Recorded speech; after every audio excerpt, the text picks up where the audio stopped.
E eu pensei em trazer para vocês uma questão atual da semiótica, que é a questão da presença, sobretudo da presença no sentido semiótico. E é isso que eu vou tentar circunscrever aqui para a gente entender a natureza do tema e até a importância que ele pode ter.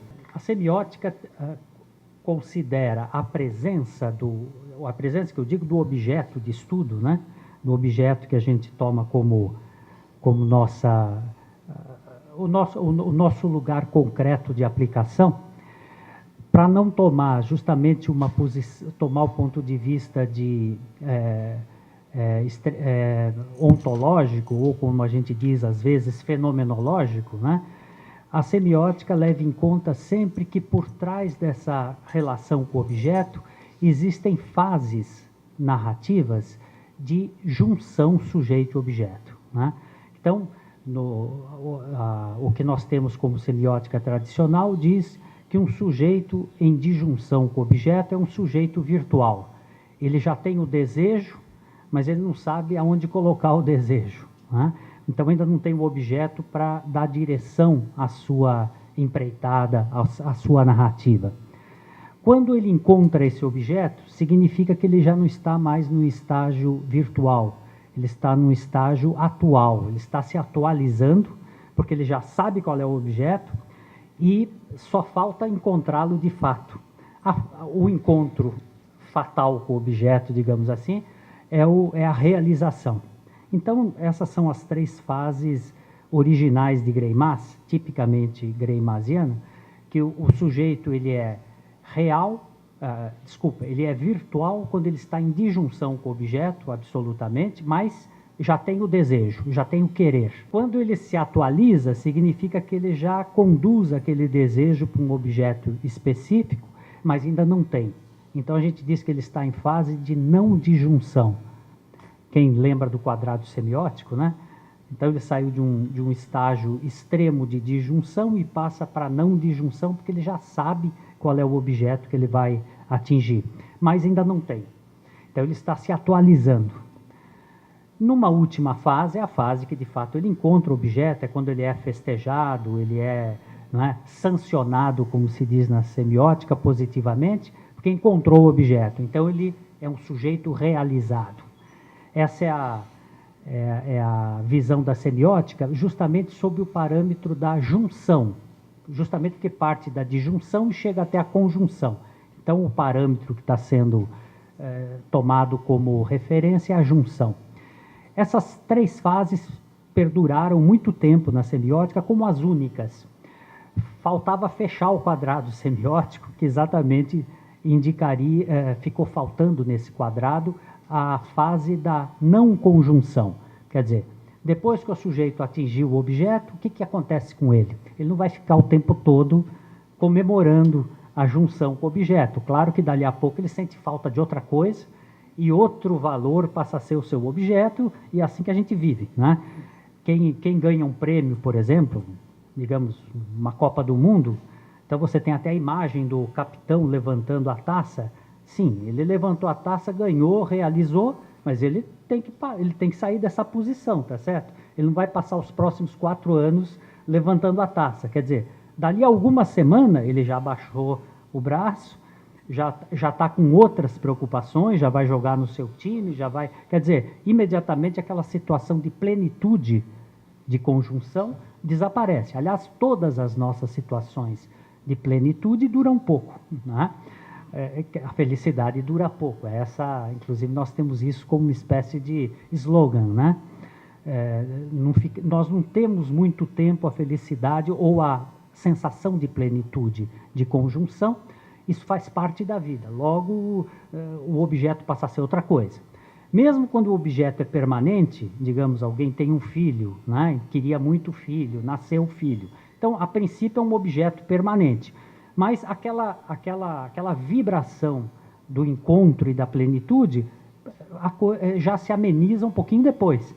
Aliás, basta você saber o que você vai ter que se esforçar para criar aquele filho, já acabou toda a graça da satisfação e daí o sentimento de falta é com outra coisa, não é mais o filho você já tem. Agora preciso conseguir, não é, criar esse filho e etc, né?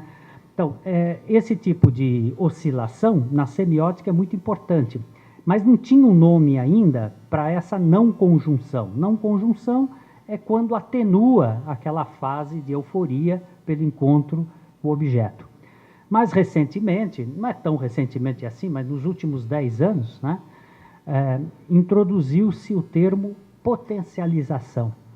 Potencialização é exatamente quando esse objeto que foi encontrado e depois de alto regozijo pelo encontro do objeto, o sujeito vai, digamos, atenuando aquela sensação e vai passando para um estágio de não conjunção e, ao mesmo tempo, até de perda daquela vibração que ele teve no início.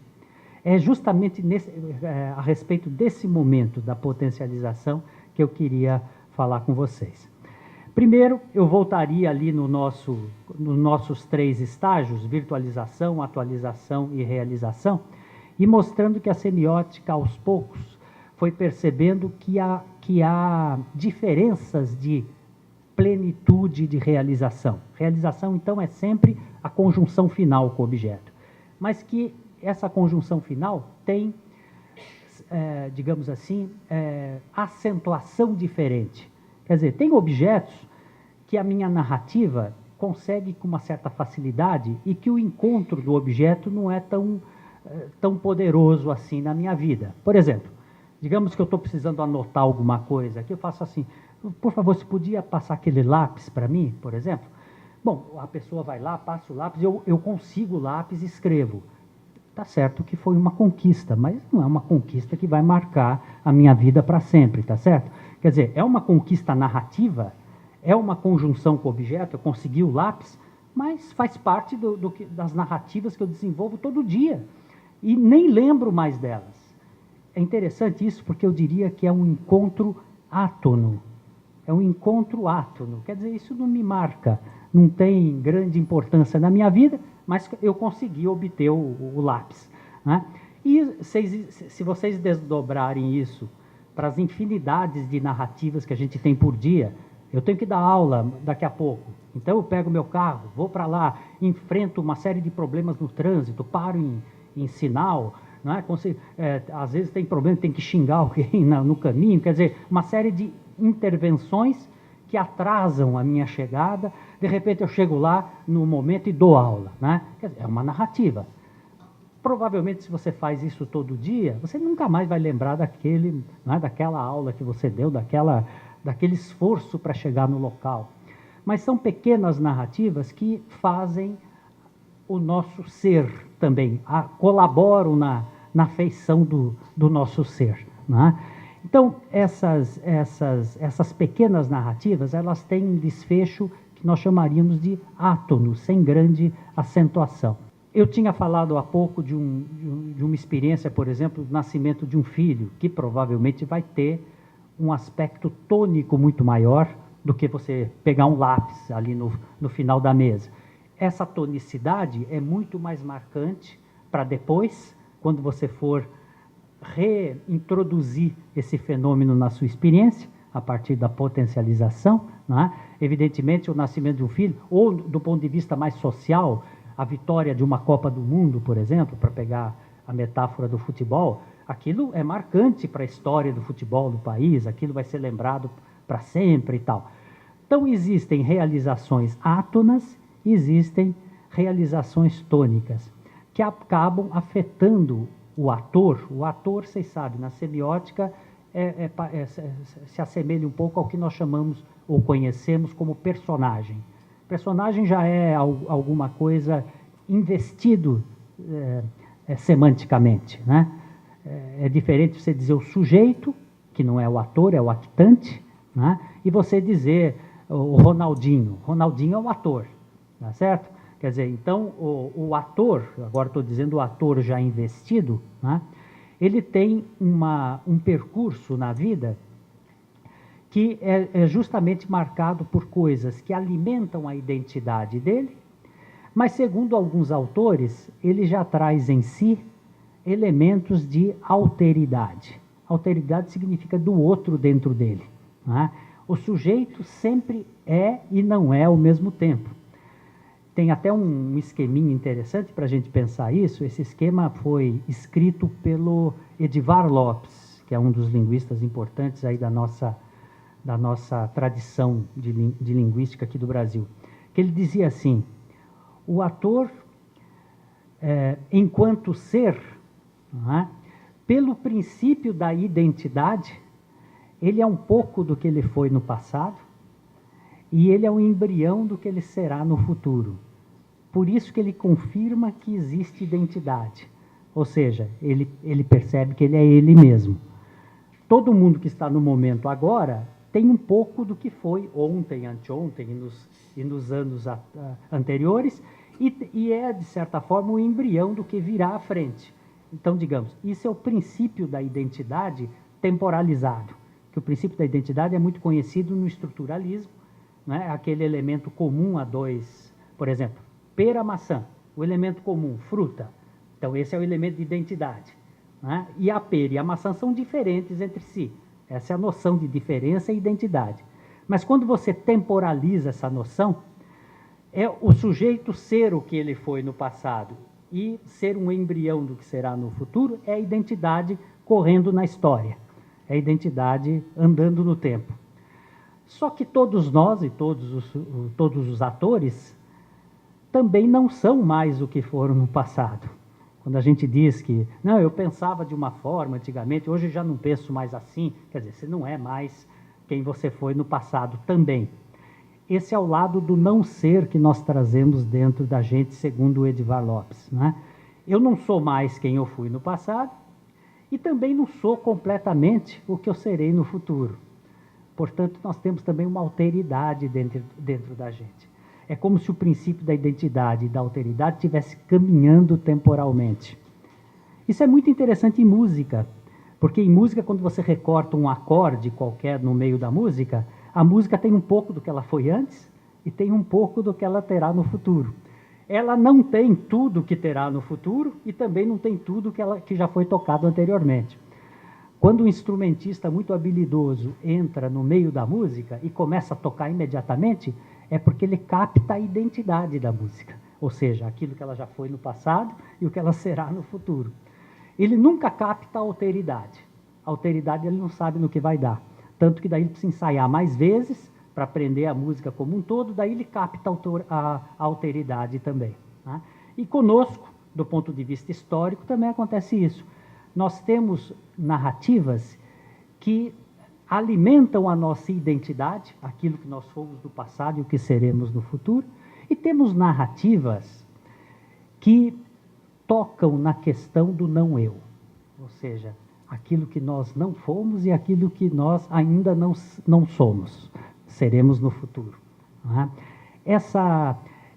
Se a gente utilizasse ainda a metáfora musical, isso que nós ainda não somos é o que na música se chama dissonância, né? Quando você faz um recorte de um acorde. E aquilo que somos, como identidade, é aquilo que a música chama de consonância. São os intervalos terça, quinta, oitava, que na verdade confirmam o tom, né? Tem sempre um paralelo com a música interessante nesse caso. Mas onde eu quero chegar é o seguinte: então essa visão de permanência do ser ou de ingresso do não ser acontecem em algumas descrições que a semiótica fez. Primeiro, as narrativas mais conhecidas, mais simples e mais standards, né, que a gente vê em filmes, assim, normalmente são de grandes conquistas, mas existem essas muito simples, que você não percebe que você está vivendo a narrativa, que nem essa do lápis que eu falei, né, ou ou de você dirigir um carro para ir em determinado lugar, você não lembra mais. Essas narrativas são responsáveis, por exemplo, por aprendizagem de línguas. Todo mundo que aprende sua própria língua não percebe que está aprendendo. Não é? Nenhuma criança de 2 anos, não é? De 2 anos fica impactada porque aprendeu uma palavra nova ou porque aprendeu a fazer uma sintaxe. Ela nem percebe que ela aprendeu. Quando ela vê, ela já sabe. Não é? Quer dizer, são narrativas importantes para a identidade, que fazem com que a criança ou qualquer ser humano sinta que essa pessoa é ela própria, não é? Justamente porque são fatos que estão recorrendo na vida da pessoa, são aprendizados que são átonos, não chamam a atenção, mas você está assimilando. E isso vai virar sistema outra vez, vai virar virtualização. Não é? Mas, nesse momento da potencialização, são realizações de coisas pouco tônicas, são coisas átonas. Não é? Todos os nossos automatismos, por exemplo, aprender a dançar, aprender a dirigir carro, coisas que a gente não pensa quando está fazendo, não é? Escrever, tá certo? São coisas que são aquisições que são extremamente importantes para a nossa identidade, mas não são marcantes, não é? Tem pouco da alteridade. No entanto, no momento em que a gente vence uma coisa mais importante na vida, no caso do nascimento de um filho, no caso, às vezes um casamento, às vezes o fato de você ter sido, não é, premiado com alguma coisa, um diploma que você conquistas que são marcantes para você, nesse momento você meio que neutraliza a diferença entre identidade e alteridade. É o momento em que quase que essas duas coisas se juntam. Não é? Você entra em fusão com o objeto. Por exemplo, um time que ganhou, uma seleção que ganhou a Copa do Mundo, a partir daquela data passa a ser campeã. Então, além de ser a seleção brasileira, digamos, é uma seleção campeã, que ela não tinha anteriormente isso. Então, ela já não é mais o que ela era anteriormente, já é outra coisa, tá certo? Isso são pontos marcantes na identidade da pessoa, porque justamente a pessoa passa a ser outra. Ela não era campeã, passa a ser campeã a partir de então. Ou ela não era médico, mas depois do diploma passou a ser médico. Tá certo? Vocês percebem como entram alteridades que vão mudando a identidade da pessoa. Não é? Então, essas grandes conquistas, esses marcos na nossa vida, normalmente funcionam como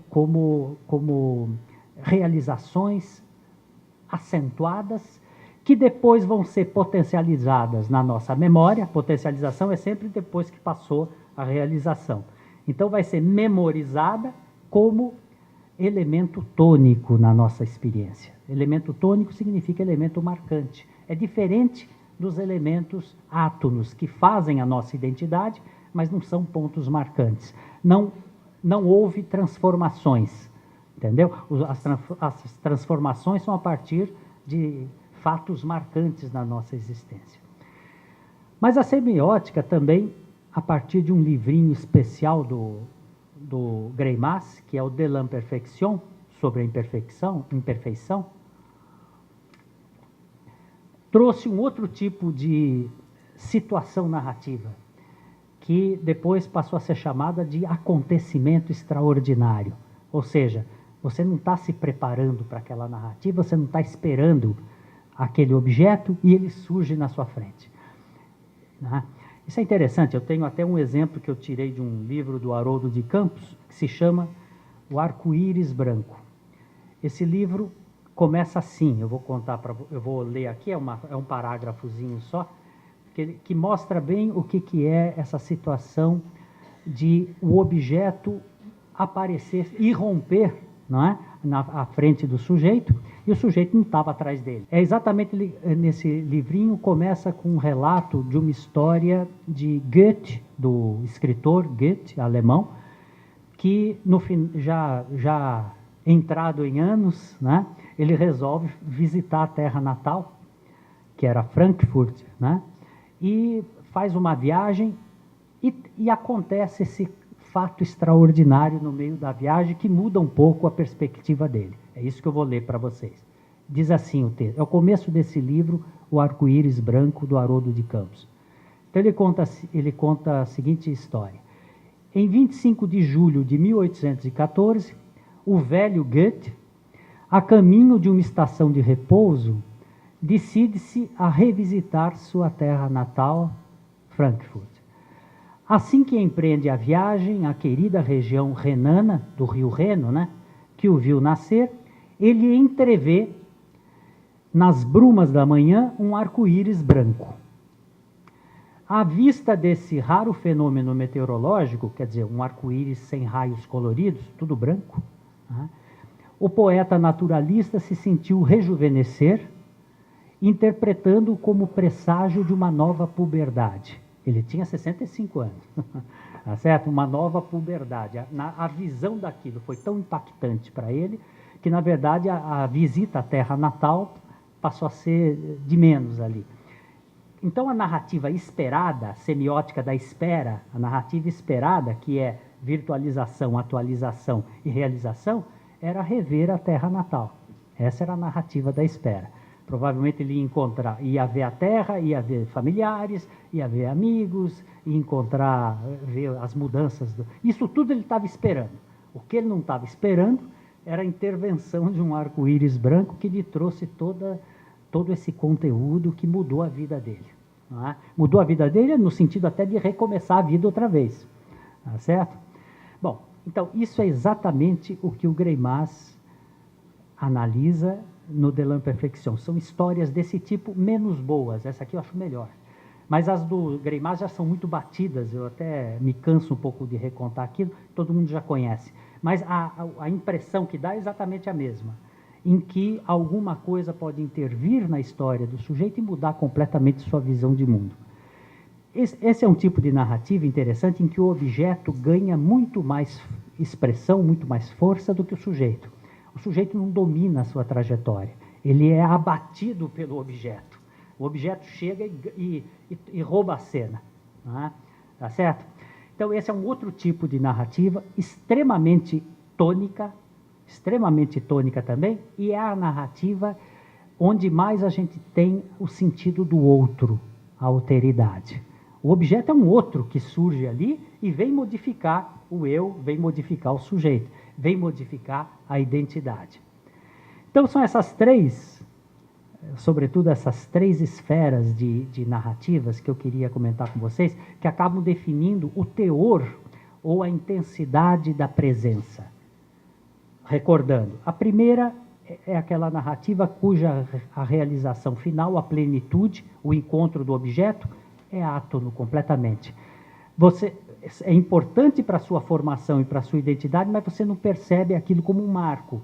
Apenas, por exemplo, se você fala português, você começa a falar melhor português, tá certo? Pelas narrativas que você vai tendo com a língua. Se você sabe dançar, você começa a dançar melhor, tá certo? Tá havendo um progresso, mas você nem se dá conta dele. A segunda é aquela dos fatos marcantes, a realização tônica, que você potencializa tonicamente também. Quer dizer, passa a ser um marco na sua memória, você quer até repetir a experiência de tempos em tempos, se ela foi positiva, e se a experiência foi negativa, você tem repulsa por aquilo. Você foge de tudo que te lembre aquilo. Também é importante a experiência negativa. Então, são fatos, mas são fatos que o sujeito domina aquilo que ele está buscando. E essa terceira, que também tem uma força tônica extraordinária, mas que o sujeito está um pouco neutralizado diante do inesperado do objeto. Né? Essa terceira é muito mais carregada de alteridade do que de identidade.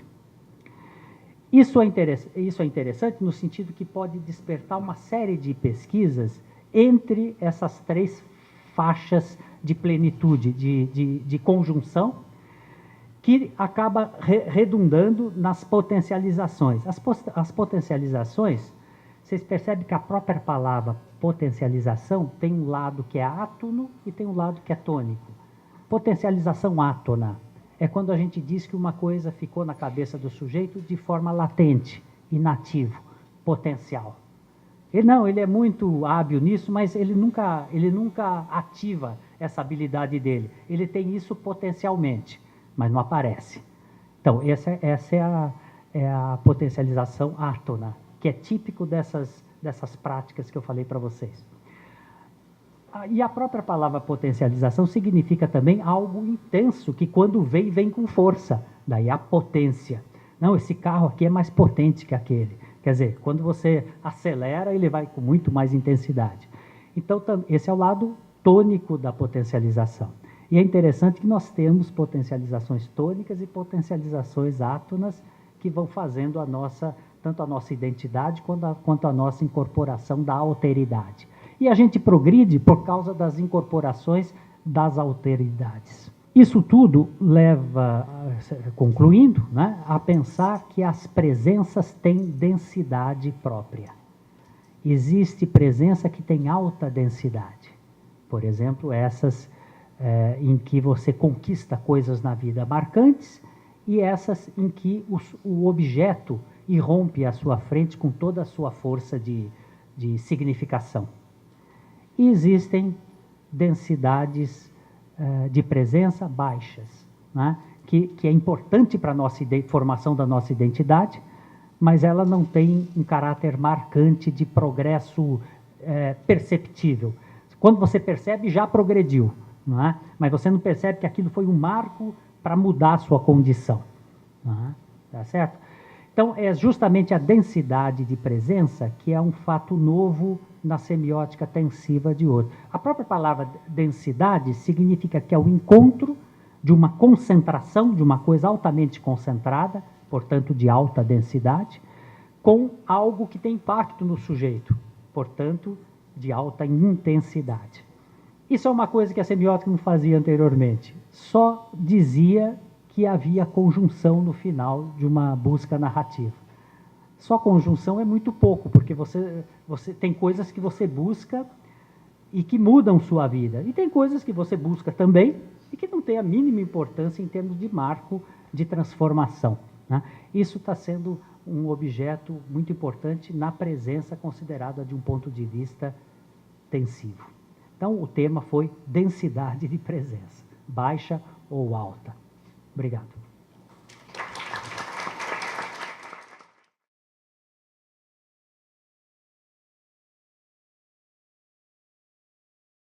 Essa comunicação que eu vou fazer para vocês tem a ver com um projeto de pesquisa que eu venho desenvolvendo e que analisa a temporalidade, a representação da temporalidade na ciência e sobre a ciência.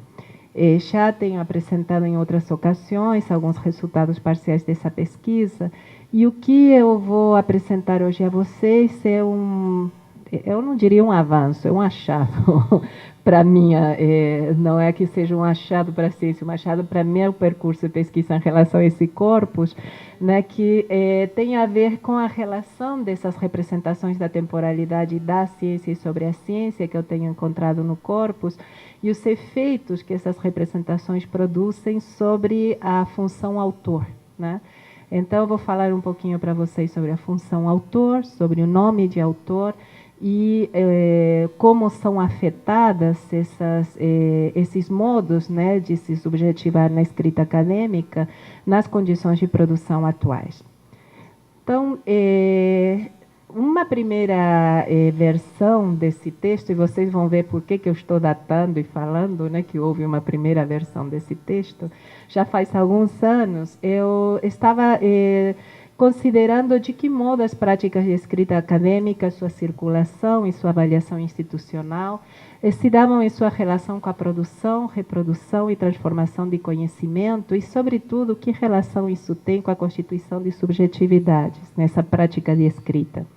Naquele momento, eu estava sob impacto de dois gestos de interpretação. Um, a respeito do relatório trinal do professor. Todos os que somos professores em diversas instituições sabemos que temos que apresentar relatórios e que eles são avaliados. E num dos meus relatórios, o parecerista, com muita solidariedade, fez um comentário que me deixou realmente surpresa e me pôs a pensar. o que ele dizia é que o que se observava, né, nesse relatório era o ritmo de linha de montagem da produção registrada. Bom, disto já faz uns 10 a 9 anos, mais ou menos, né? Eu acho que hoje está ainda mais forte, né, essa intensidade, nessa modalidade de produção em linha de montagem, né? E aquele comentário do parecerista trazia, se a gente pensar em termos enunciativos, uma modalização de alerta e de angústia. Outro gesto que na época me impactou, e na época eu era coordenadora de pós-graduação no Unicamp, né, onde eu trabalho, era o modo como os programas agora de pós-graduação estavam sendo avaliados e também um comentário feito por um dos pareceristas interno à área em relação à produção do nosso programa, onde o que se colocava era o seguinte: são os indicadores numéricos que, conforme os documentos, devem conduzir e decidir o conceito nota do curso. Bom, esse enunciado também me impactou por outra razão. Isto é, primeiro, se a gente pensar nessa modalidade enunciativa, uma absoluta e total constatação do que seria uma evidência absoluta a todos os olhares e nada de angústia, ao contrário, muita certeza. Bom, então, esse foi o início dessa reflexão sobre a relação da função autor com a prática de escrita acadêmica e de produção de conhecimento nas atuais condições de produção. E a questão que se levantou e que cruzou agora com essa minha pesquisa atual sobre a representação da temporalidade na ciência e sobre a ciência, que é refletir sobre as injunções que se exercem sobre o funcionamento da função autor. O que é ser autor hoje na produção acadêmica?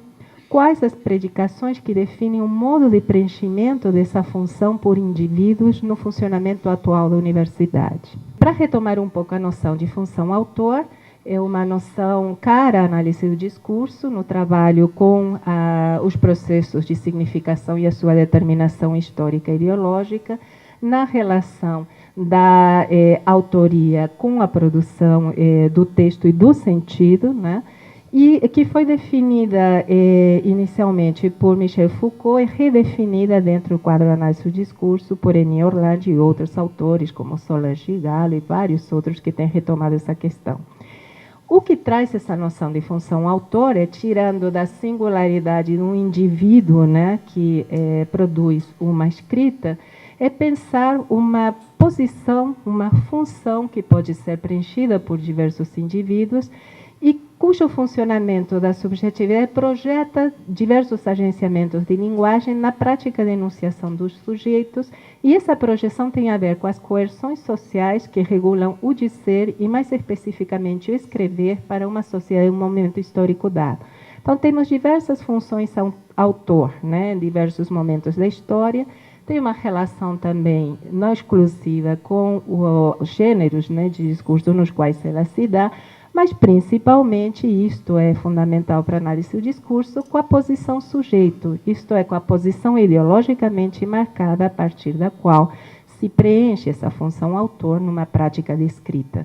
Para o mesmo gênero de discurso, nas mesmas condições de produção, eu posso ter um funcionamento diferente da função autor, e isto, a análise do discurso, nos permite analisar. Bom, então a questão era quais são as condições de produção atuais dessa função autor, nas suas diversas inflexões, na prática de escrita acadêmica hoje, seus lugares de inscrição, enunciação, circulação, e suas modalidades enunciativas. Bom, pensando um pouco, e ainda estou retomando aquele primeiro trabalho que eu citei para vocês, se a gente pensar na prática de escrita acadêmica, nós temos, por um lado, duas inflexões, digamos, né? Então, por um lado, se situar no diálogo com a tradição, com já dito, com a pesquisa já feita, mas, porém, com a injunção a se posicionar de forma diferencial nessa tradição, a produzir deslocamento, a possibilitar a emergência de algo novo.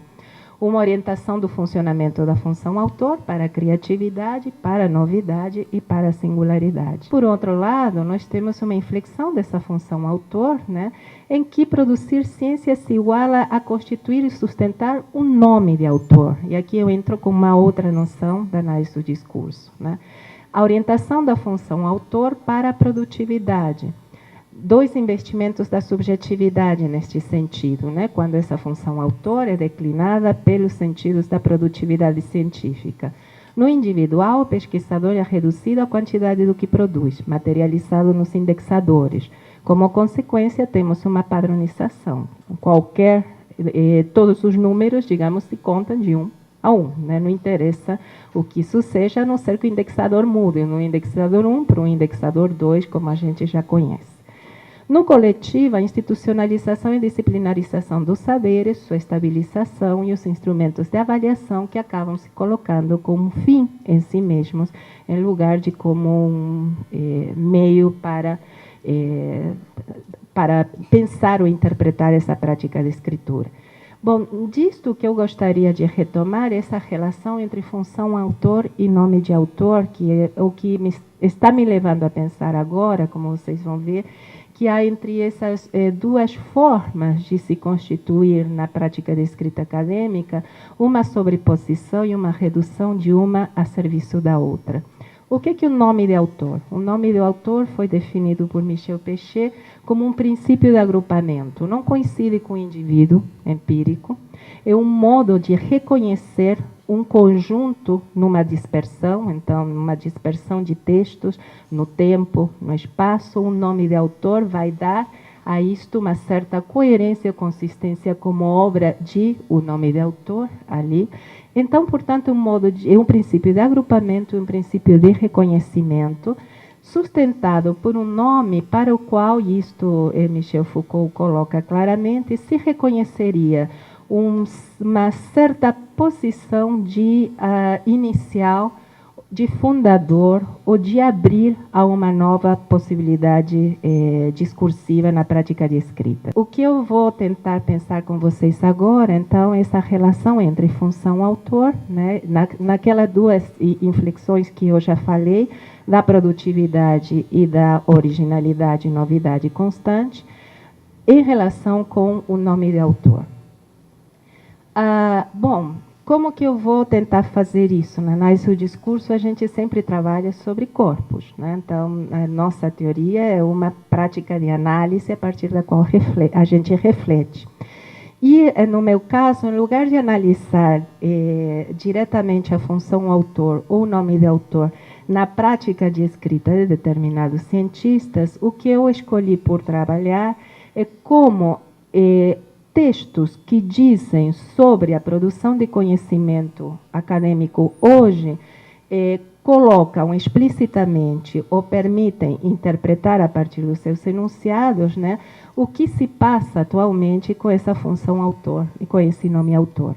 Então, nesse discurso nesse dizer sobre a prática científica e a sua escrita, tem duas questões que eu tomei como sintomas do que eu quero trabalhar com vocês. Isto é, como indícios que me levam à injunção de interpretar o que está acontecendo. Por um lado, como eu já falei para vocês, isso tem a ver com a minha pesquisa atual, a representação da temporalidade. E eu peguei explicitamente o manifesto Slow Science. Eu já vou mostrar para vocês o manifesto que iniciou em Europa, que circulou o mundo, que pedia adesões através de um abaixo-assinado e que foca justamente nos tempos do fazer científico e advoga por uma desaceleração do ritmo atual da produção de conhecimento, ou pelo menos da publicação dos seus produtos.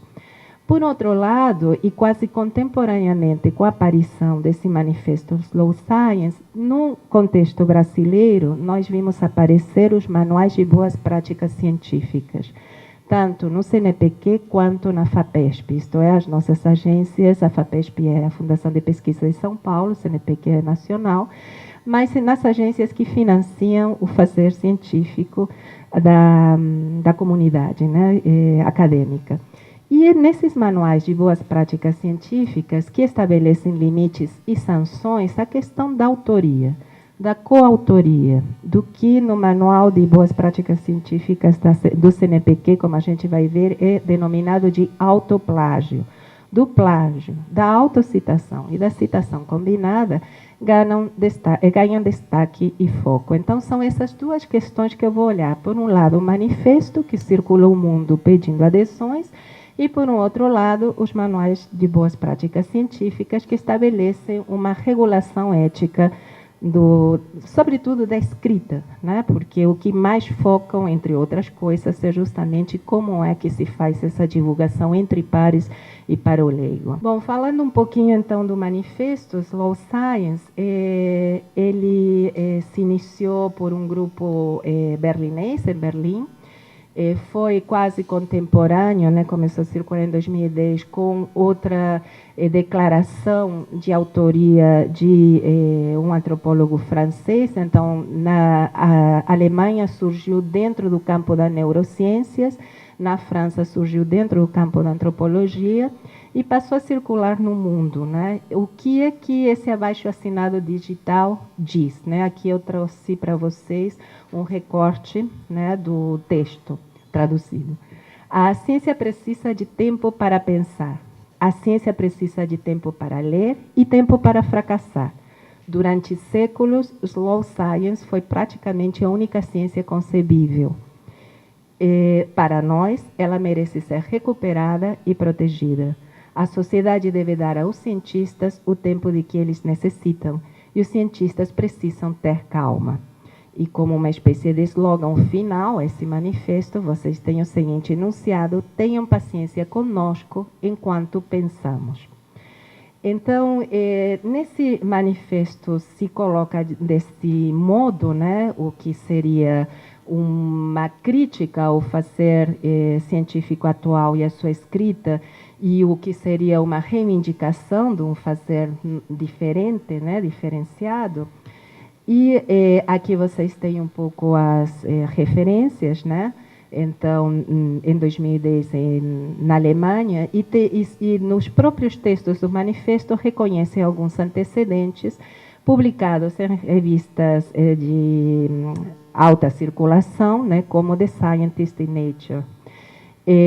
E a relação que se faz nesse movimento, né, é criada uma organização que sustenta, né, o manifesto, é uma relação com outros movimentos sociais, como o Slow Food, né, que reivindica comer de outro modo, que não seja fast food, né, a comida industrializada, e vários outros movimentos que o que estão pregando, na verdade, é desacelerar o ritmo da vida atual e das práticas sociais atuais. Bom, nesse material, o que me interessa observar são as operações enunciativas de representação da temporalidade e sua relação com a narratividade. Isto é, o que está sendo dito e como, né, nesse manifesto. Pensar, então, essa narratividade e essas formas de representação da temporalidade como uma reorganização imaginária do acontecer histórico. E aqui a Betânia Mariani já abriu um campo com a sua tese de doutorado, né, para pensar a narratividade desse modo. A constituição de um passado e, ao mesmo tempo, de um futuro que dele se desdobra, recortado pela determinação semântica nos enunciados. Quais são as formas linguísticas que no meu material mostram, de alguma maneira, como é que esses tempos estão sendo escandidos e representados para o sujeito que se coloca nessa posição e que lhe permite interpretar a prática científica? Por um lado, nós temos tempos e modos verbais nas predicações, temos expressões lexicais, substantivos, nominalizações, adjetivos, advérbios, verbos, cujo sentido incorpora alusões ao tempo. Então, temos palavras como lenta, acelera, reinvenção, descoberta, retorno, sempre, agora.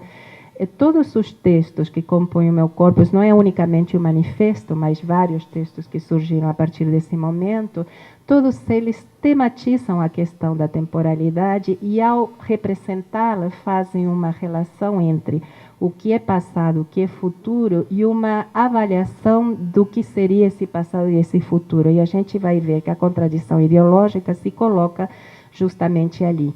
Então, nesses textos sobre o fazer científico, seja os que estão advogando por uma desaceleração, seja aqueles que defendem até o fim o ritmo atual e a sua aceleração constante, nós podemos ver alguns eixos semânticos que organizam essas narrativas. Por um lado, a questão da velocidade e ritmo, que aparece a partir de nominalizações nos textos como aceleração, desaceleração, rápida, lenta, desenfreada.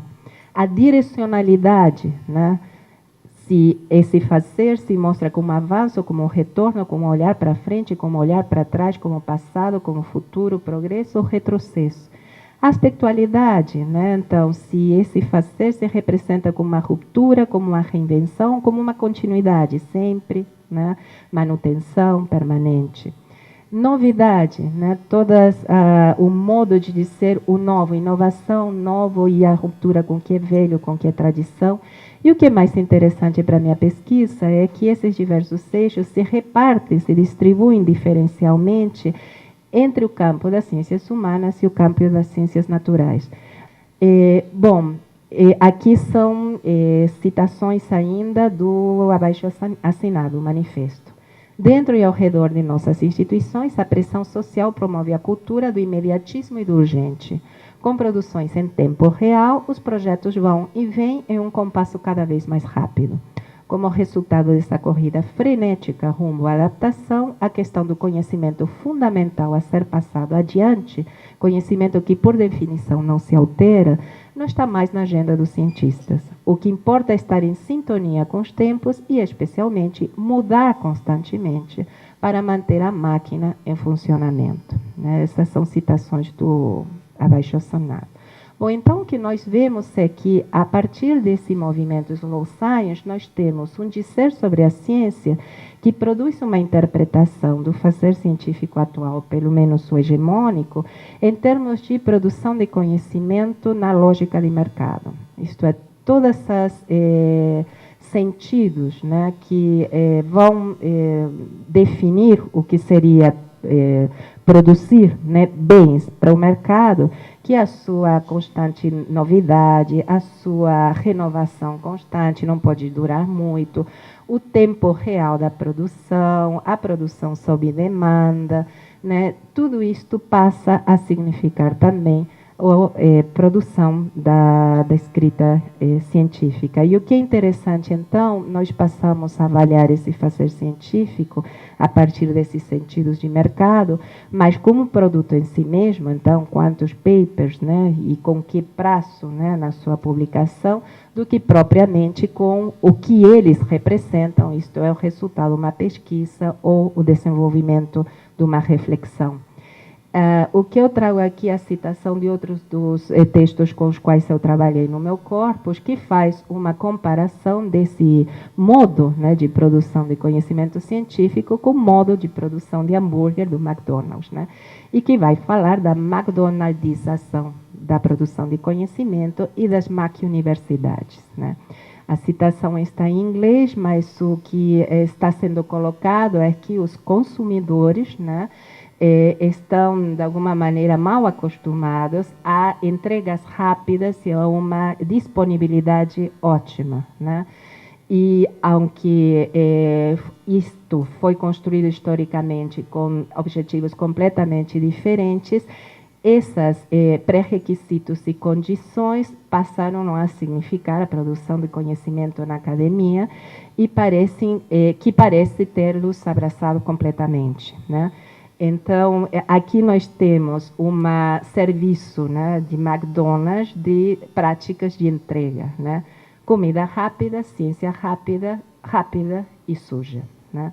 Então, vejam que o que eu acho interessante nessa questão é mostrar como, em relação a essa produção de conhecimento, nós teríamos duas posições atualmente. Uma contra-hegemônica, que está disputando por si sustentar, que é considerar o modo de fazer atualmente ciência e, sobretudo, divulgar os seus resultados, as suas publicações. Se a gente estiver na posição de considerar o conhecimento como um modo de produção e, portanto, seus resultados como bens com valor agregado, como produtos, né, que estão soltos, né, no mercado, tanto editorial quanto de financiamento, né, essa rapidez, esse ritmo acelerado será considerado positivo e terá todas as predicações positivas também. Se a posição for a outra, aqui prega por uma desacelerar o ritmo, né, para que um pensamento possa vingar e para que haja tempo de reflexão, inclusive do fracasso. E isso é interessante, vocês lembram uma citação que eu já li, né, do manifesto, em que se pede tempo para o fracasso. Isso é importante porque tem um texto da Marione Sipaio, uma colega nossa da Univas, que trabalha a relação entre mídia e mercado, e o que ela vai colocar é que na lógica de mercado,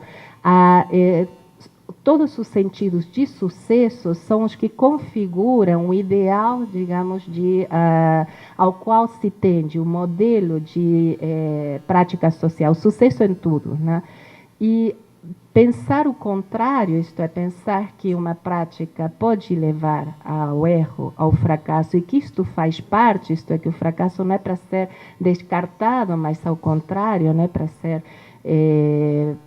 interpretado e para ser considerado nesse percurso, né, vem a trazer a outra posição que se contrapõe com essa. Bom, então, tentando fazer um pequeno resumo, né, nessa oposição entre ciência na lógica de consumo, né, nós teríamos a ciência rápida, a macrouniversidade, que se caracterizaria por entrega rápida. Então, quem já lidou com algum prazo para enviar resumo para um congresso sabe do que eu estou falando. Ótima disponibilidade, serviço McDonaldizado, uma ciência rápida e suja, realizada em tempo real, uma corrida frenética, ganhar a corrida. Isto se oporia à ciência lenta. Dependendo da posição ideológica onde a gente estiver, então, um será aquilo que se coloca como ideal desse processo de produção de conhecimento e outro será aquilo que nós deveríamos descartar. Passando agora para outro indício, eu falei sintoma, né, que nos meus materiais eu tomei, que são justamente os manuais de boas práticas científicas, que aparecem também quase simultaneamente, 2011, né? O que me chama a atenção, tem várias outras questões, e eu gostaria de deixar claro aqui que eu não estou dizendo que não seja necessário uma regulação ética de um certo fazer na academia. Mas o que sim me chama a atenção é os termos, obviamente, na análise do discurso a gente sempre se pergunta pelo como, né? Os enunciados nesses textos estão sendo colocados. A minha principal questão, eu trouxe 3 recortes para vocês. No segundo, né, aparece a designação que mais me chamou a atenção, que é a de autoplágio. E por que me chama a atenção? Porque nesse modo de fazer científico, nós já temos escutado muito falar sobre plágio geralmente dos alunos, também dos pesquisadores, enfim. Mas o que me chama a atenção é esse deslocamento, né, com esse prefixo para autoplágio. Porque ali, se a gente pensar discursivamente, nós vemos condensado numa palavra só, né, uma contradição que está posta ali entre uma interpretação dessas práticas de escrita e produção de conhecimento, posta, né, interpretada a partir do discurso moralista, do discurso jurídico, né, e de um discurso que se diz científico. O que autoplagiar? Se plágio já é uma noção que vem do jurídico e que tem a sua questão sustentada justamente na propriedade intelectual e no nome do autor, o que seria juridicamente esse autoplagiar? Se a propriedade é referida ao nome do autor que assina, né? Então, como eu poderia estar lesando a mim mesma, né? Então, o que significa esse autoplágio? Que outro modo de interpretação está aí, atravessando e deslocando esses sentidos iniciais dados pelo jurídico e pela relação entre o nome de autor, uma propriedade intelectual e uma prática de escrita, né? Vamos ler os recortes com vocês. Se os resultados de um estudo aqui, os 2 primeiros recortes são do manual do CNPq. Se os resultados de um estudo único complexo podem ser apresentados como um todo coesivo, não é considerado ético que eles sejam fragmentados em manuscritos individuais. Para evitar qualquer caracterização de autoplágio, o uso de textos e trabalhos anteriores do próprio autor deve ser assinalado com as devidas referências e citações. E o terceiro recorte é do manual da FAPESP. Todo pesquisador que publicar trabalho científico idêntico ou substancialmente semelhante a trabalho já publicado deve mencionar expressa e destacadamente o fato no texto do trabalho. Bom, o que esses textos estão nos dizendo? Se isto aparece como manual de regulação ética de uma prática de escrita, está respondendo uma prática de escrita que está acontecendo. Aqui temos as condições de produção. E o que isto me leva, então, a pensar, né? Então, se nós temos uma reação por parte das agências que regulam a pesquisa, pelo menos através do financiamento, né, contra um certo modo de produzir, né, conhecimento e de, nessa produção de conhecimento, relacionar tanto a função autor quanto o nome de autor, então, o que isto nos poderia levar a pensar? Aqui eu trago uma citação ainda do corpus sobre a ciência lenta, né? Esses autores que estão pensando a aparição do manifesto e que isto coloca em relação à prática de conhecimento, vão dizer que, que todo esse modo de fazer ciência se assemelha muito, né, ao modo da gestão pública, da nova gestão pública, mas que, além disso, né, o que parece é que esse modo de gestão produz pessoas cínicas e que começam a tratar as outras pessoas de um modo muito instrumental. O neoliberalismo parece incrementar também alienação, ansiedade e depressão, né? Então, a partir desse recorte, o que eu comecei a tentar pensar, e aqui apoiada em outro colega, né, da Unicamp, vocês o conhecem também, né, porque faz parte do grupo e do laboratório coordenado pela professora Betânia, né, que é o Lauro Baldini. Ele vem desenvolvendo, junto com outros, uma reflexão sobre o cinismo como uma modalidade de subjetivação na contemporaneidade. Aqui eu cito o Lauro, né? Ele vai dizer em um trabalho recente que o cinismo, enquanto forma de estruturação social e subjetiva na contemporaneidade, na sua relação com o capitalismo pós-industrial. A forma cínica de pertencimento de um sujeito à formação discursiva se caracteriza por um certo modo de relação com o saber, em que o sujeito não se filia diretamente, mas também não se desfilia, mas permanece no horizonte de uma tomada de posição desengajada ou de uma subjetivação assumida apenas para ser parodiado. O que vai ser colocado por este autor é, mesmo que não levemos as coisas a sério, mesmo que mantenhamos uma distância irônica, continuamos a fazer, né? O modo como Lauro Baldini define, né, esse modo de subjetivação no cinismo, a partir de outros autores, como Sloterdijk e Zizek. Bom, então, o que isto nos diz, né? Voltando, e já com isso eu vou concluindo, né? Essa relação entre função, autor e nome de autor.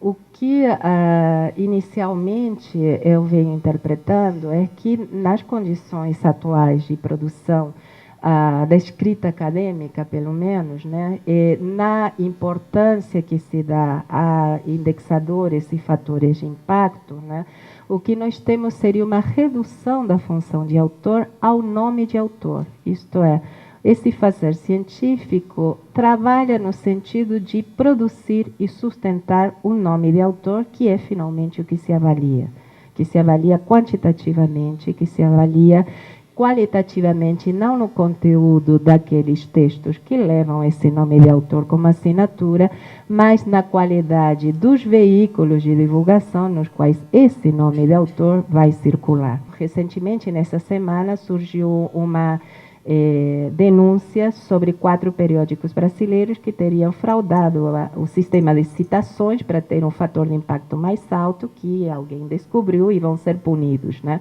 Então, uma forma de autocitar, longas citações dos colegas, os colegas citam, aí o fator de impacto vai para cima e o nome de autor ganha valor agregado no mercado das citações, com o qual, né, passa a ter maior importância em termos de produção científica. Então, bom, o que seria resistir teoricamente a essa lógica de mercado interpretando as nossas práticas científicas? Por um lado, desnaturalizar o discurso da produtividade científica para que possamos analisar os atuais processos de produção e divulgação científica em toda a sua complexidade. Por outro lado, denunciar a abordagem banalizada que penaliza os indivíduos, significando-os como causas e não efeitos dos processos históricos em curso. E isto, eu acho que com toda a sua boa vontade e boa intenção, os manuais de boas práticas científicas fazem, né? Então, o problema é o indivíduo que é um cara de pau, e não o sistema, né, que leva a uma produção de práticas científicas como essas. E, finalmente, desmontar as operações de reescritura e determinação semântica que banalizam uma designação juridicamente absurda como autoplágio e analisar sua emergência em relação à temporalidade, tal como eu tentei mostrar para vocês. Bom, é isto. Obrigada.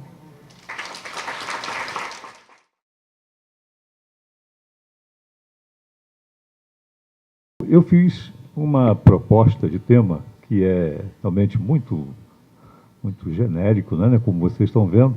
Conhecer, dizer, significar a palavra e suas margens.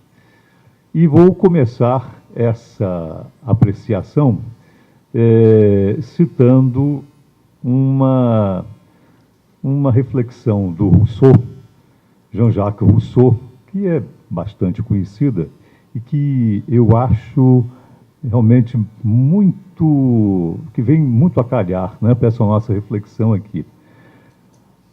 Diz Rousseau que é necessária, né, muita filosofia para que alguém observe, né, uma vez que seja, aquilo que vê todos os dias. Né? Esse eu acho realmente uma reflexão muito rica, né, de conteúdo, porque a linguagem, que é exatamente o nosso objeto, né, de reflexão, nosso objeto de estudo, nosso objeto de trabalho, é exatamente dessa natureza. Né? Aquilo que está de tal modo presente na nossa vida, né? Aquilo que está de tal modo ao nosso lado e dentro de nós, que certamente nós temos uma certa dificuldade de observar com atenção. Obviamente, né, para a maioria das pessoas, a linguagem é uma aptidão como a aptidão de escutar, a aptidão de ver, a aptidão de andar, a aptidão de respirar e assim por diante. E todos nós sabemos que a linguagem é alguma coisa extremamente complexa, não é? Não estou dizendo que ver não é complexo, que andar não é complexo, mas eu estou dizendo que o ver e o andar e o escutar são habilidades que nos são concedidas pela nossa própria estrutura biológica, né? Pelas nossas condições de ser vivo. Ao passo que a linguagem não é uma propriedade natural do ser humano. A linguagem é, antes de mais nada, uma aquisição histórica e uma aquisição cultural. Vamos dar uma olhada, então, no que diz o poeta Mário Quintana a respeito disso. Bem-aventurados os pintores, escorrendo luz que se expressam em verde, azul, ocre, cinza, zarcão. Bem-aventurados os músicos e os bailarinos, e os mímicos e os matemáticos, cada qual na sua expressão.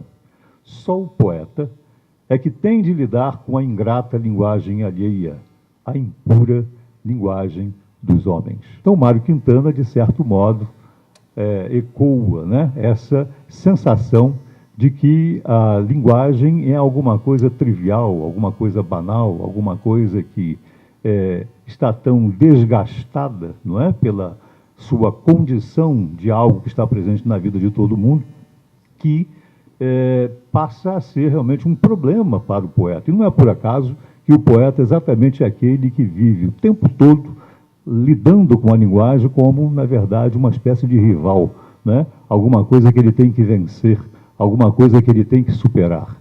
Uma situação muito contraditória, né? Porque ele tem que exatamente superar aquilo de que ele tem que se servir, não é? E ele tem que se servir de alguma coisa que resiste ao domínio dele. Todos nós nos lembramos muito bem de um outro poema de Carlos Drummond de Andrade, que é justamente O Lutador. Ele diz: lutar com palavras é a luta mais vã, entanto lutamos mal rompe amanhã. São muitas, eu pouco, algumas tão fortes como um javali. Então ele diz ainda, não é, que ele não se julga louco. Se eu fosse louco, teria o poder de encantá-las. Mas lúcido e frio, apareço e tento recolher algumas para o meu sustento num dia de vida. Então essa é a relação de cada um de nós com a palavra. Imagina a relação do poeta com a palavra, não é? Aquele que tem que extrair daquela palavra que é trivial, daquela palavra que é banal, sempre uma significação nova para as coisas, que é exatamente aquela significação que ele precisa pôr nos seus poemas. Vamos então dar uma olhada nessa outra reflexão em que eu trato do tema da transparência e da opacidade. Em geral, acreditamos que nossas palavras são capazes de exprimir nossa experiência do mundo, de modo a torná-la objetivamente acessível ao nosso interlocutor.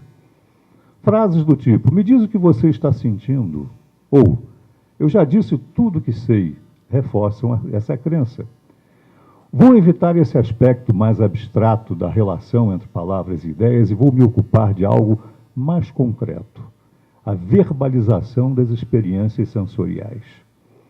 Com certeza, os chamados 5 sentidos são um meio de apreensão estritamente individual do mundo, já que ninguém vê, ouve, sente cheiros, tateia objetos ou superfícies e, muito menos, sente sabores por outra pessoa. O que cada sentido me faz saber é uma experiência exclusiva do meu corpo e que, como tal, eu não posso comunicar a outra pessoa precisamente como meu corpo a percebeu e a assimilou. Enfim, a descrição minuciosa de um sabor não equivale à experiência mesma da degustação.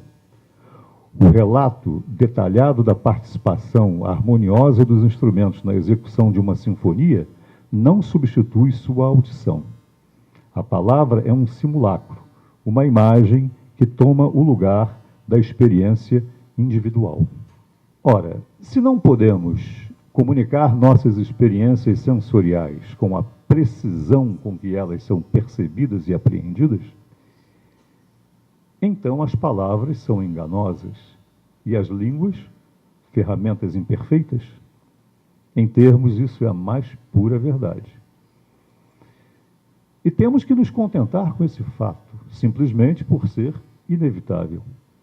Nossos enunciados não podem ser retratos fiéis da singularidade de cada experiência. Eles podem, no máximo, oferecer formulações esquemáticas que desencadeiam em nosso interlocutor compreensões possíveis ou plausíveis na situação. Mas há um consolo. Nós não comunicamos sensações, nós não comunicamos sentimentos, nós não comunicamos sequer pensamentos. O que comunicamos são significados. O que comunicamos é o que a língua que falamos permite objetivar e socializar mediante um sistema de categorizações coletivamente disponível.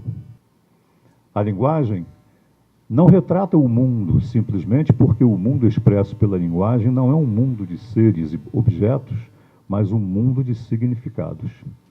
Se a linguagem fosse um retrato do mundo, a ficção e a mentira seriam impossíveis. Em busca de uma comparação para compreender a natureza da linguagem, servimos-nos frequentemente de analogias, não é? Por exemplo, a linguagem analógica comparada a instrumentos e a utensílios, ou a linguagem comparada a espelhos e a retratos, ou a linguagem ainda comparada a mapas. Vejam esta citação de Chuang Tse. Cestas de pescaria são utilizadas para pescar. Quando o peixe é pego, os homens esquecem as cestas. As armadilhas são usadas para caçar lebres. Uma vez que estas são pegas, os homens esquecem as armadilhas. As palavras são utilizadas para expressar ideias, mas quando se apoderam das ideias, os homens esquecem as palavras. Essa citação é muito curiosa, porque ela estabelece analogia entre palavras, cestas, né, e armadilhas. E cestas e armadilhas são, obviamente, instrumentos, são, obviamente, utensílios, né? Mas seriam efetivamente as palavras utensílios das ideias? Podemos dizer que as palavras estão para as ideias, que a linguagem está para as ideias, não é? Da mesma maneira que a cesta está para o peixe, que a armadilha está para a lebre, ou seja, não é? Um meio de apreensão, um meio de captação, um meio de caçar, um meio de dominar, um meio de ter, não é? na analogia feita pelo filósofo, né, essa é a impressão. Mas, na verdade, linguagem, as palavras não são exatamente utensílios, as palavras não são exatamente instrumentos, né? Porque se elas são instrumentos de quê? É como se as coisas, né, que a gente pudesse fazer com as palavras, pudéssemos também fazer com outros meios. E, na verdade, as coisas não são assim, porque nós não temos acesso ao pensamento, nós não temos acesso às ideias, nós não temos acesso ao conteúdo dos nossos discursos, senão por meio dos nossos próprios discursos, senão por meio das próprias palavras que nós utilizamos para corporificá-las e torná-las acessíveis aos nossos interlocutores e aos nossos leitores. Portanto, é preciso ter muito cuidado quando se estabelecem certas analogias, né, com a linguagem e os utensílios, assim também como com a linguagem e retratos, ou com a linguagem e espelhos. Todos nós sabemos que, ao longo da Idade Média, a gramática assumiu exatamente essa feição. A gramática se chamava gramática especulativa. E gramática especulativa é a gramática que serve de espelho, que serve de retrato, que serve para reproduzir o pensamento, né, como uma imagem. E todos nós, quer dizer, muita gente acreditou efetivamente que a linguagem tinha essa natureza, a natureza de um retrato, a natureza de um espelho. Acontece que a gente só sabe exatamente o que é que se está pensando a partir do momento em que se verbaliza. Ninguém pode efetivamente dizer, não é, que está pensando determinada coisa, não é, sem efetivamente dar àquilo a expressão verbal e então reconhecer que é aquilo que está pensando. Muitas vezes nós temos aquela frase, não é? Não era isso que eu queria dizer, não é? Ora, o não era isso que eu queria dizer é uma tolice, porque o que importa é o que efetivamente se diz, não é?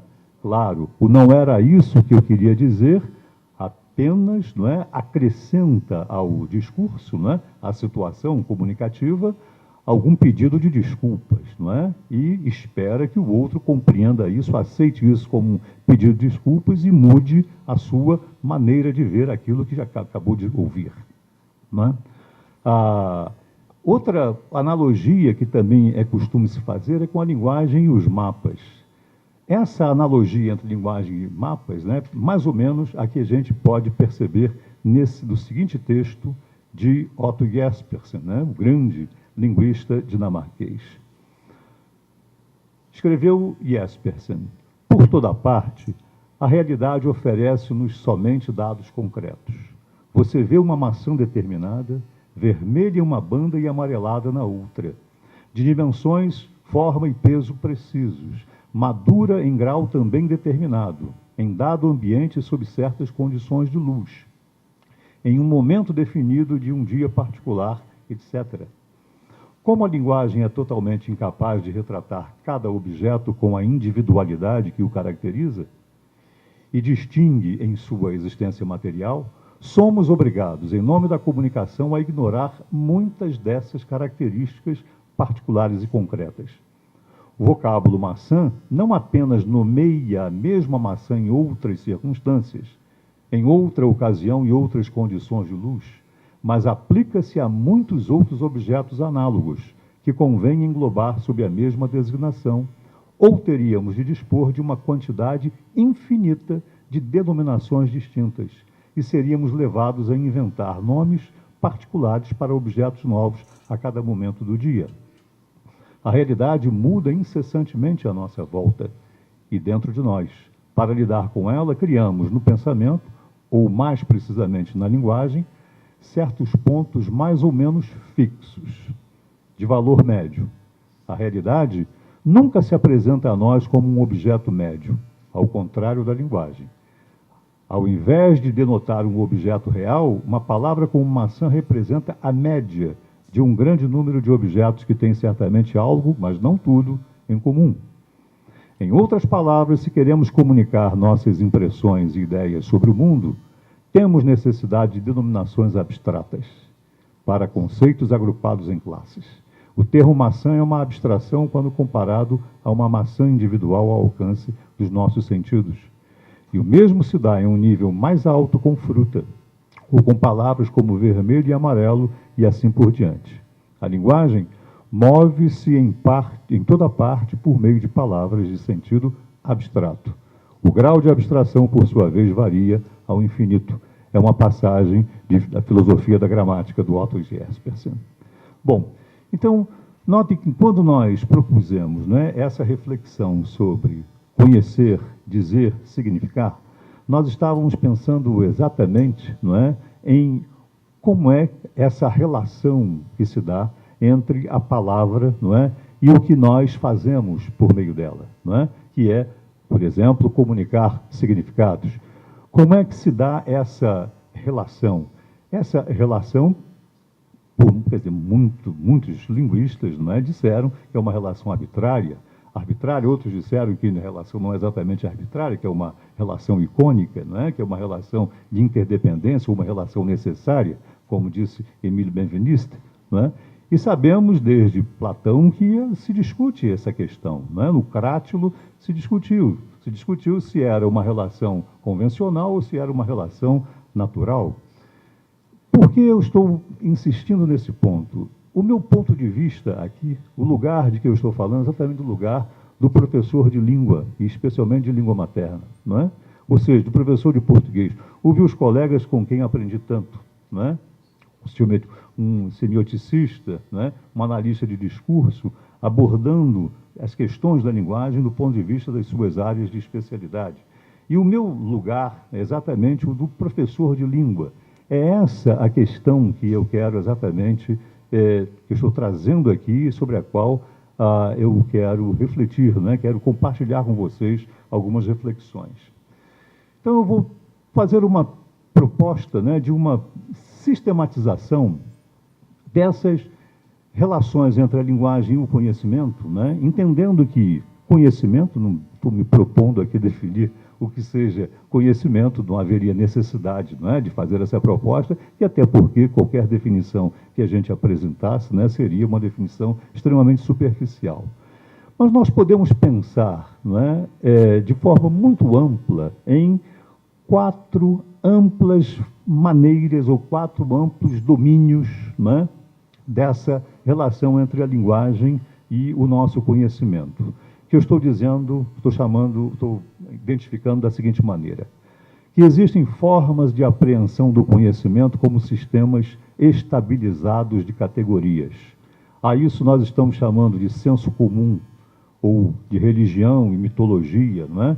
Em que há crença e aceitação. Segundo, formas de rotinização da atividade humana, não é? Que compreenderia os ofícios, as ocupações, as técnicas em geral, em que há oferta de serviços e produção de bens de consumo. Um terceiro grupo, formas de questionamento, transformação e busca do conhecimento, não é? Que compreenderia a ciência, a filosofia, né? Com a dúvida e a reflexão. E uma quarta categoria, de formas de desconstrução e de ruptura, que compreenderia, por exemplo, o humor e a arte, não é? Há muitas outras, não é, categorias que nós podemos acrescentar, com que nós podemos detalhar, que podemos ampliar. Eu estou propondo essas 4 como uma espécie de ponto de partida da nossa reflexão. Em termos muito amplos, podemos dizer, não é, que em A, formas de apreensão do conhecimento como sistemas estabilizados de categorias, o conhecimento já construído é simplesmente recebido como um molde para a vida individual e social. Em B, formas de rotinização da atividade, ele também é recebido, mas é passível de reconstrução em nome da qualidade de bens e serviços de interesse social. Em C, o conhecimento, ao mesmo tempo, move a busca e é objeto permanente dela. E em D, por fim, o conhecimento decorre de experiências lúdicas e estéticas com a linguagem. A título de conclusão, eu diria o seguinte: creio que minha exposição pode ser sintetizada assim: a concepção estritamente instrumental da linguagem padece de um pernicioso reducionismo. O que é pior é que esta concepção estritamente instrumental, está avassaladoramente presente na reflexão de educadores e formuladores de políticas públicas de ensino da língua. De minha parte, alinho-me com os poucos que acreditam que nossa competência na língua materna se amplia quando aceitamos o desafio de desvendar a natureza simbólica da linguagem. Quando a promovemos do papel de mero instrumento de comunicação ao de objeto de observação. Quando ela deixa de ser apenas uma ferramenta de uso cotidiano e se torna, além disso, uma fonte de possibilidades. A aparente naturalidade do uso cotidiano da palavra para a comunicação imediata camufla a complexidade e o potencial da língua. Tem-se a impressão de que as situações cotidianas se repetem sem novidade e que podemos lidar com elas valendo-nos de fórmulas já conhecidas, praticamente prontas, no entrosamento perfeito entre a rotina da realidade e a rotina de nossos discursos. Neste caso, a língua atua fortemente como uma forma de conhecimento que estabiliza nossas percepções naquilo que podemos chamar de senso comum. Mas há outras dimensões do uso da palavra, onde o mundo não está pronto, mas precisa ser criado, onde as frases e sentidos não estão disponíveis como produtos nas gôndolas e prateleiras do supermercado, mas, pelo contrário, precisam ser elaborados. Esta é a dimensão em que se movimentam todos aqueles que têm desafios pela frente, que precisam ir além da realidade já construída e aparente, buscando, sob a superfície confortavelmente constante da fala de todos os dias, as pistas, as brechas, os atalhos que nos dão acesso a territórios e objetos que aguçam nossa percepção, renovam nossas emoções e estendem nossos horizontes de compreensão e de comunicação. É nessa dimensão que a palavra assume o caráter de uma sofisticada tecnologia a ser adquirida e dominada. Esse era o meu recado. Muito obrigado.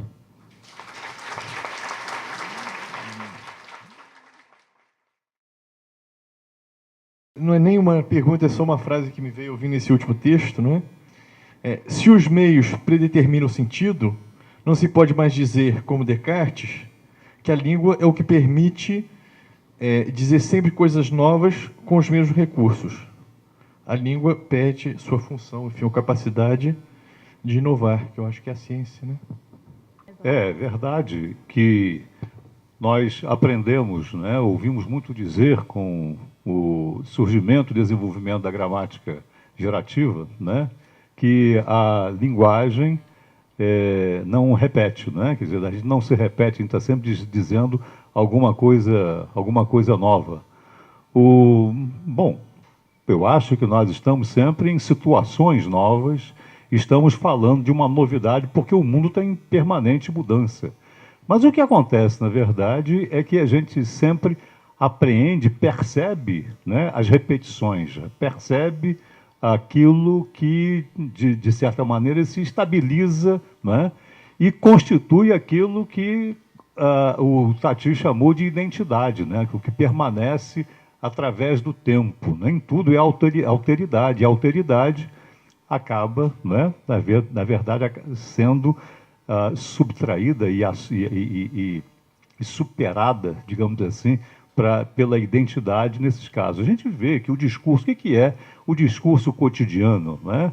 O discurso de dizer bom dia, boa tarde, de fazer certos comentários, de fazer comentários sobre o tempo, né? O tempo, todos nós sabemos, é o assunto que nós não escolhemos. O tempo escolhe certos personagens para falar dele, para aparecer na cena, não é? E esses personagens não se individualizam, eles sempre falam do tempo, né? Nós sempre falamos do tempo quando não temos alguma coisa para falar. Não é isso? Quer dizer, na chamada função fática da linguagem, como dizia o Jacobson, né? Utilizando a terminologia do Malinowski, não é? Então, essa função fática da linguagem é bem característica dessa repetição, né?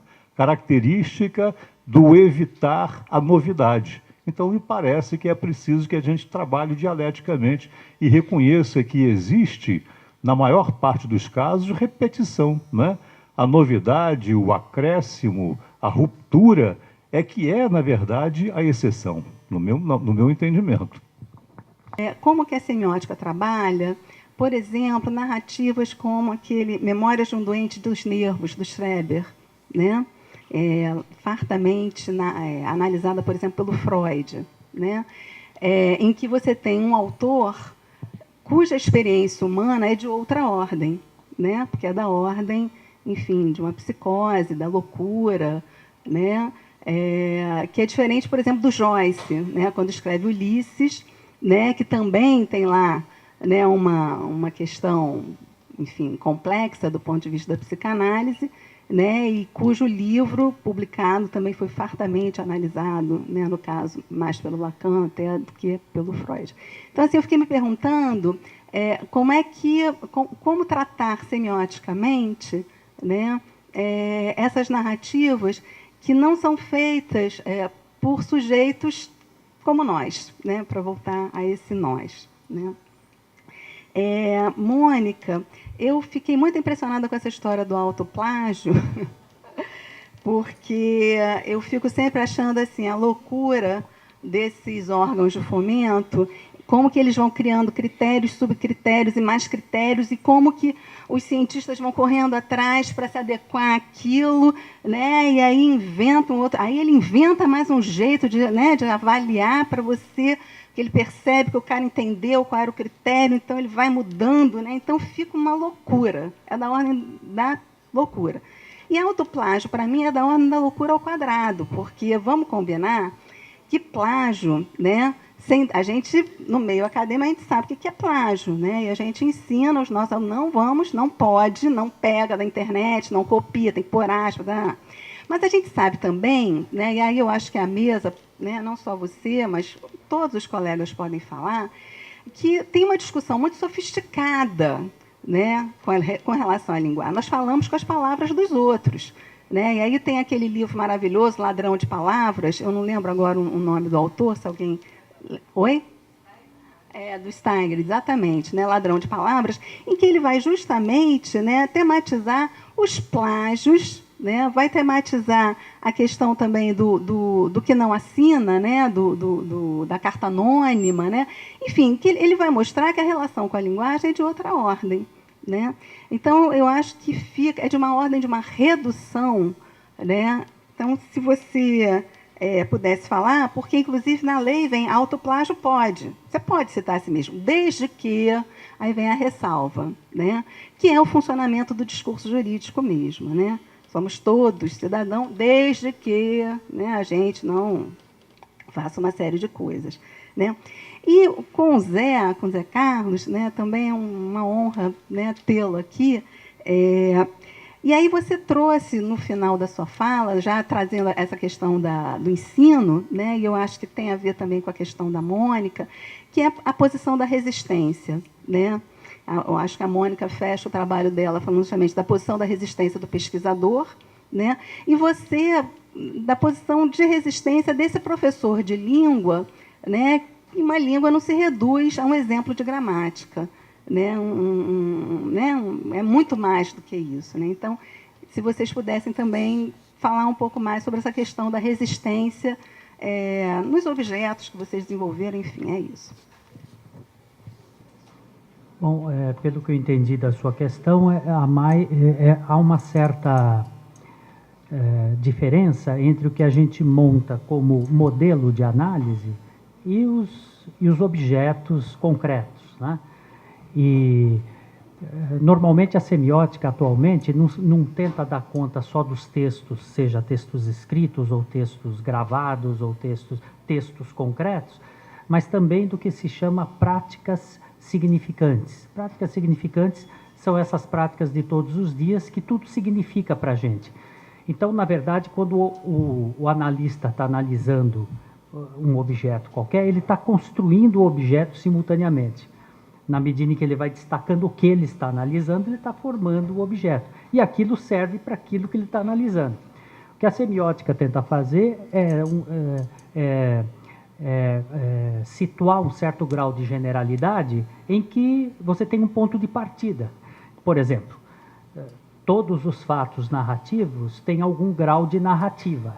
Todos os fatos que acontecem têm algum nível de narrativa, ou seja, de conjunção, de disjunção, de aproximação, de distância do objeto e tal. Todos os fatos passionais têm algum sentimento de falta em jogo, né? Quer dizer, então tem algumas generalizações que depois você afina na hora da análise. Quer dizer, daí você vai analisar aquele caso. Então você afina os seus conceitos.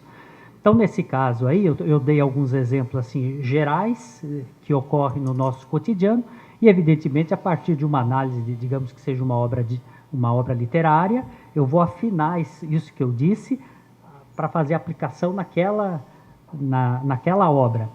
Atualmente, a semiótica de hoje sente a semiótica standard, né, como com conceitos muito frouxos. Frouxo significa com dificuldade de afinar. Quer dizer, sujeito em conjunção com objeto, por exemplo. Isso é típico de alguém que está começando a semiótica, aprende que normalmente o sujeito começa a história em disjunção e depois atinge a conjunção e é glorificado, né? Então, mas conjunção ou disjunção com qual objeto? Né? Eu já vi gente começando a análise assim: fulano está sendo deitado numa rede, então o sujeito está em conjunção com o objeto, a rede. Qual é a necessidade dessa constatação para o restante da narrativa? Claro que todo mundo está em conjunção com um monte de coisa. Eu estou com a minha bolsa, estou com a minha caneta, mas isso não tem importância no contexto de uma história maior, né? Então, é esse tipo de coisa que deixa os conceitos frouxos. Quer dizer, você tem aqueles conceitos disponíveis, mas eles são tão genéricos que não adiantam nada. E a semiótica tensiva justamente está mostrando que existem acentos diferentes. Coisas que são concentradas, coisas que vêm ao caso para você estabelecer essa conjunção, e coisas que fazem parte da sua vida, você também adquire, mas não tem peso tônico nenhum, né? Então, na verdade, os exemplos que eu dei aqui têm uma certa generalidade, mas toda vez que eu vou analisar um texto concreto, eu afino para ver aquele caso. Se vocês pensarem nos ensaios do século XIX, nós quase não temos mais essa produção hoje. A nossa escrita é toda fragmentada, né? Então, fragmentada e publicada quase em tempo real. Esperar 5 anos, 6, 10, para produzir uma obra e publicar, é se suicidar academicamente. Você nunca mais vai conseguir financiamento, né? Na lógica atual, porque não tem espaço para isso. Então, vejam que o que faz, e aí retomando a tua questão de resistência, né? O que eu digo no artigo que vai sair publicado na revista Leitura do FAO, onde eu trabalho essas questões, é justamente o que eu digo é que essa prática de fragmentação da escrita, né, de retomar o pensamento, por um lado, nós podemos pensar de duas formas diferentes. O que é uma prática de escrita? O que é produzir um conceito?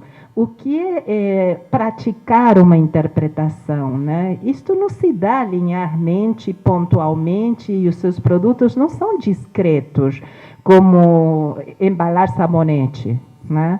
Isto se faz, o Peixe nos diz, em espiral, em retomadas, em reformulações, tem a ver com um modo, né, de relação do sujeito com o saber e com as suas condições de produção de conhecimento.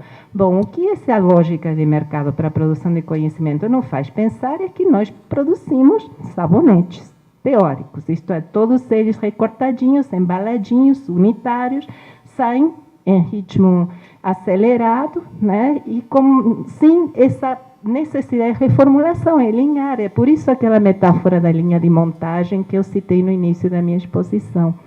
Então, por um lado, a noção de autoplágio, eu acho que nos leva a pensar como se configura essa função autor hoje, né? Então, como escrevemos hoje na academia?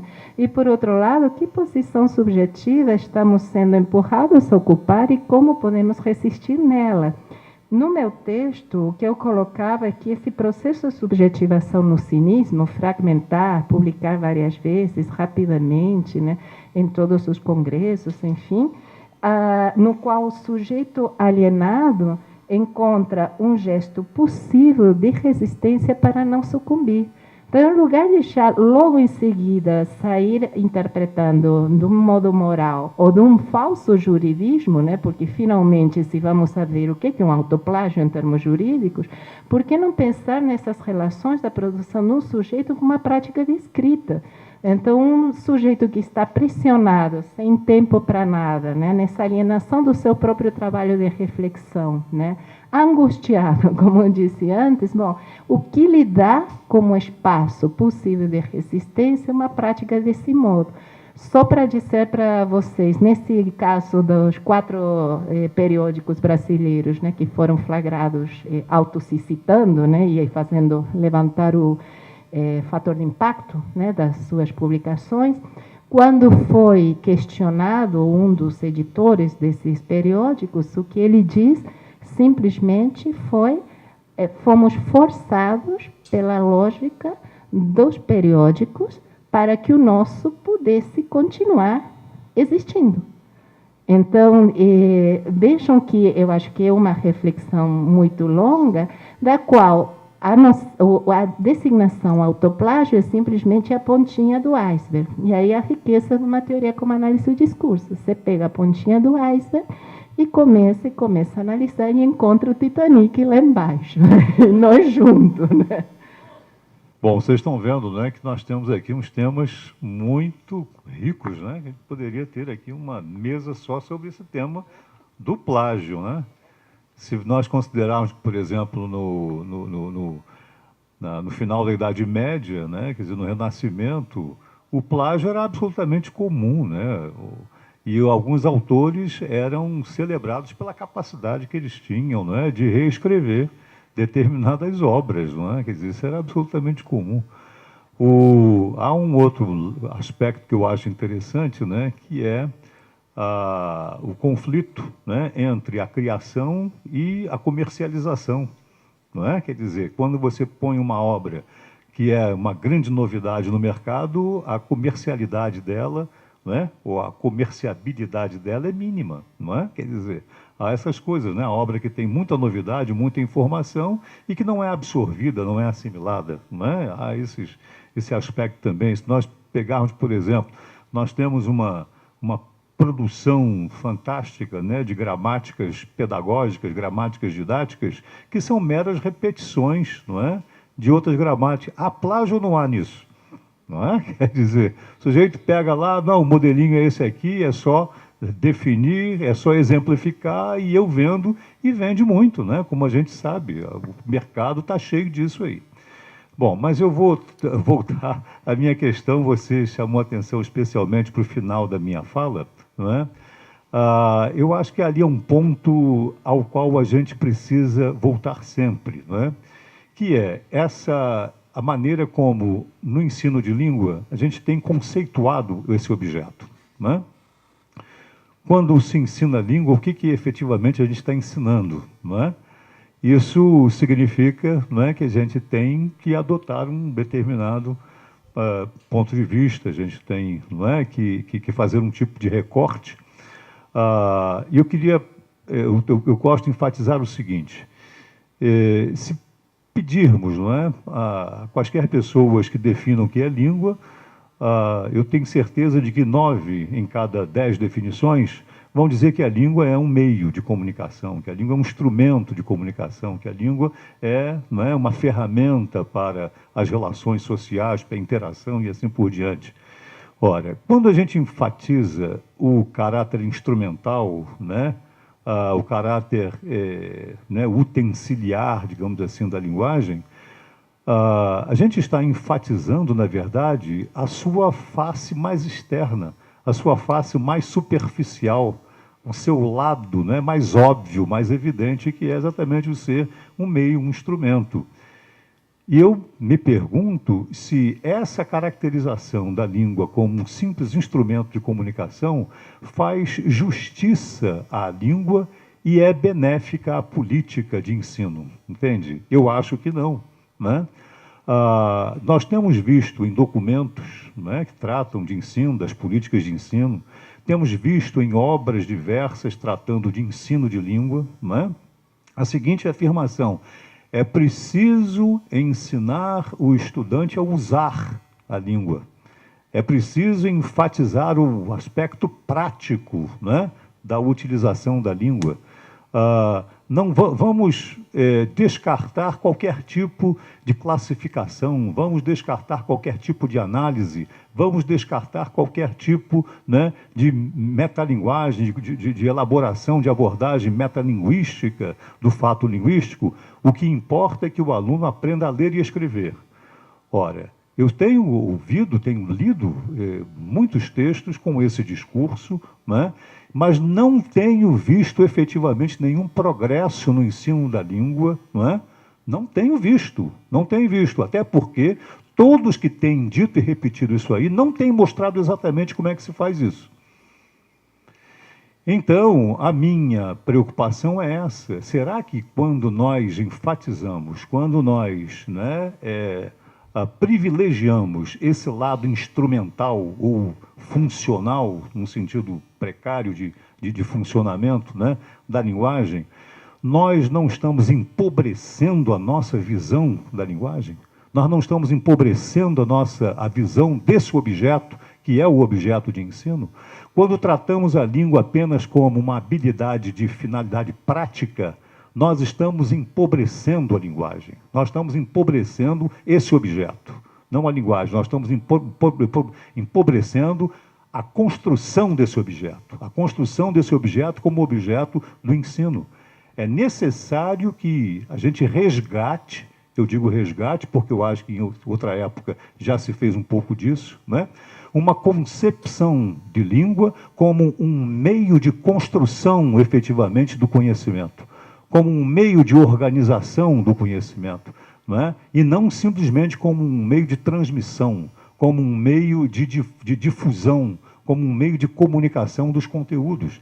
A gente não pode perder de vista que a língua não é só um meio de comunicação dos conteúdos, ela é o próprio meio de organização dos conteúdos, de construção dos conteúdos. E para que a gente aborde efetivamente a língua como um meio de construção dos conteúdos, a gente vai ter que abandonar essa ideia de ver a língua apenas como um instrumento prático de comunicação, né? Então, a gente tem que investir efetivamente numa abordagem reflexiva sobre como a língua é. Todo mundo, na mídia de um modo geral, todos os repórteres, jornalistas, comentaristas, acham que entendem de linguagem. Eles podem falar de linguagem, eles dão as opiniões mais absurdas, como a gente vê, né, a respeito da linguagem. E se alguém diz assim, não, nós temos que ensinar para a finalidade prática, apenas dar a formação de natureza prática, é disso que os estudantes precisam, todo mundo aplaude. Sabe por que aplaude? Porque não sabe exatamente o que é ensinar língua. Não sabe exatamente o que é, que tipo de trabalho, que tipo de reflexão é demandada pela formação do professor de português, entende? O professor da língua materna. Essa é a minha preocupação. Por isso eu tenho chamado sempre atenção para esse aspecto, não é? Nós precisamos abandonar esse discurso reducionista, entende? Que consiste em abordar a língua, ver a língua como um mero instrumento de comunicação.